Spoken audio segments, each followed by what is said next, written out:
Just a short review, which I'll do often. What we're doing is we're developing qualities to make you the best you that you can be. And these qualities came from a group in Colorado that determined who they felt were the 300 greatest leaders in the world. And what they determined were that these 300 greatest leaders in the world had developed these qualities to the highest degree. And the second part, the greatest part that they found out, was that every human being has these qualities within them. It's just that these 300 people that they determined were the greatest leaders have had them developed either by their parents or by circumstances or by other people or whatever. And so in order to be a great person, in order to be a better you, all we got to do is develop these qualities. It's kind of like the oil business. In the oil business, for years and years, they couldn't get the oil out of the ground. And then along came fracking, and now they can get oil from where they didn't get it before. Well, what we're going to do is develop these qualities within you. And we do it by the use of stories. And we tell a story and give you some questions to answer. Obviously, you have to answer the questions and discuss the answers that you get from the question. The quality today is humility. And the first story is about George Foreman. But the definition of humility is a servant's attitude.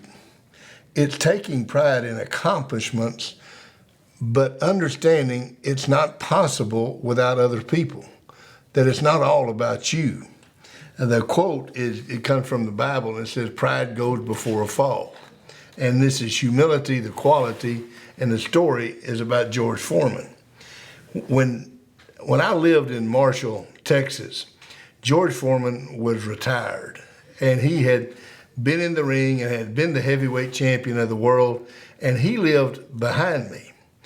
And he had a huge ranch, and we became pretty good friends. And George would come often and talk to my football team. And he talked about things that were important, that made a big difference. And of course, he had a great deal of credibility with those players. He came and talked one day, and he gave the greatest speech I've ever heard on humility. And George was talking about the first time he was a fighter, he was going to fight Joe Frazier.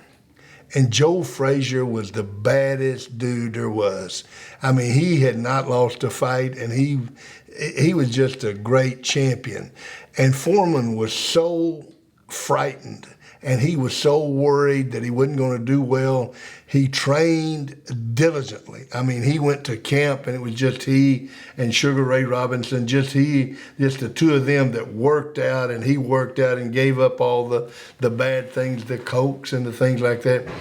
And they went, and he fought Frazier, and he knocked him out and became the heavyweight champion of the world. And then he signed to fight Muhammad Ali in Zaire, Africa.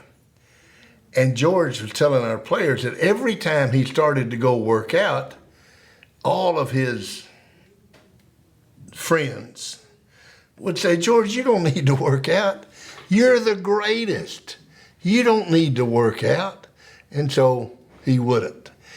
He went to Zaire, Africa, and George tells it that in I think it was the 8th round, he passed out from exhaustion.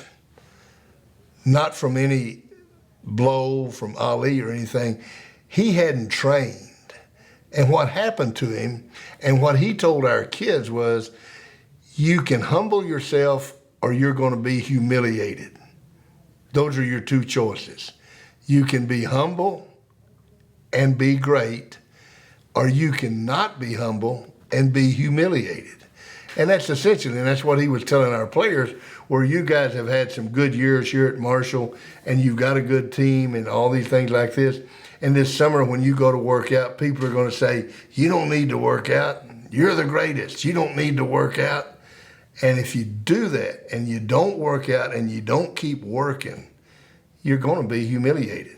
So your choice is get down to being humble, having humility, or it gets down to being humiliated. And I thought George Foreman had the greatest story that I've ever heard about being humble.